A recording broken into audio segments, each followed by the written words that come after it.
দর্শক, রাজধানী টিভি থেকে আপনাদের স্বাগতম জানাচ্ছি আমি নিঝুম সরকার।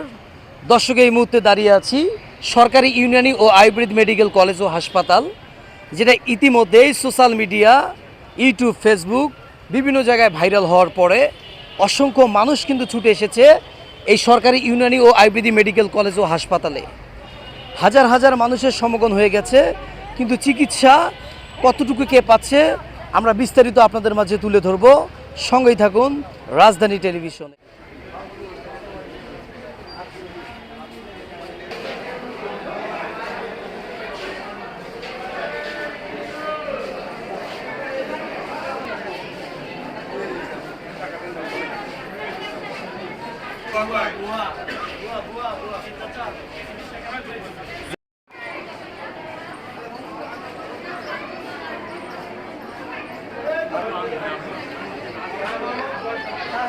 এখানে সকাল থেকে 8টার থেকে আসছিলাম, আসার পর থেকে মানে আজও পর্যন্ত সিরিয়ালে আসি সকাল 8টার থেকে আজও পর্যন্ত সিরিয়ালে প্রায় 1-150 লোক হবে, তাই আমরা আজও পর্যন্ত সিরিয়ালটা পাই নাই।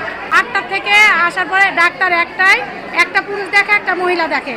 রুগীদের অনেক ভোগান্তি, এটা পরিত্রাণের জন্য ডাক্তারের প্রয়োজন। আপনারা কি চাচ্ছেন? যে এখন আমরা চাচ্ছি আরও ডাক্তার যাতে আসে। 3 ঘন্টা ধরে বসে দিছি চিকিৎসা পাচ্ছেন না বাবা, দুটোটা রাত বসে গেছে। সমস্যা কি আপনার? এই মনে জানেন, এই দেখেন সকাল থেকে আইসা দাঁড়িয়ে আছে, কোনো শৃঙ্খলা নাই, কিচ্ছু নাই। একটা হচ্ছে সরকারি হাসপাতাল, ওইখানে কর্মচারী থাকবে, সরকারি গার্ড থাকবে, তারপর হচ্ছে ডাক্তার থাকবে, কোনো ইয়া নাই এখানে। কি ভিডিও দেখে আসছিলেন? হ্যাঁ, ভিডিও দেখেই আসছে, কিন্তু ওই তখন দেখছি যে অনেক মানে খালি। এখন একটা রুগী এখানে দাঁড়ানোর জায়গা নাই, আর ফ্যান নাই, কিছু নাই, কি একটা অবস্থা।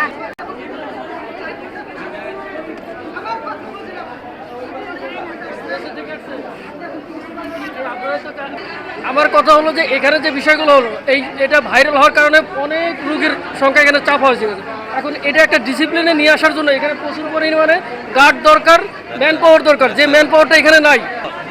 মানে এটা তো আগে মানুষ জানতো না, এখন অনেকে জেনে ফেলছে, এখন প্রচুর মানুষের সমাগম হচ্ছে। এখন গভর্নমেন্টের উচিত প্রথমত ডিসিপ্লিন ঠিক করা, আর দ্বিতীয়ত হচ্ছে লোক সংখ্যা বৃদ্ধি করে ডাক্তার বেশি বেশি এখানে দেওয়া উচিত।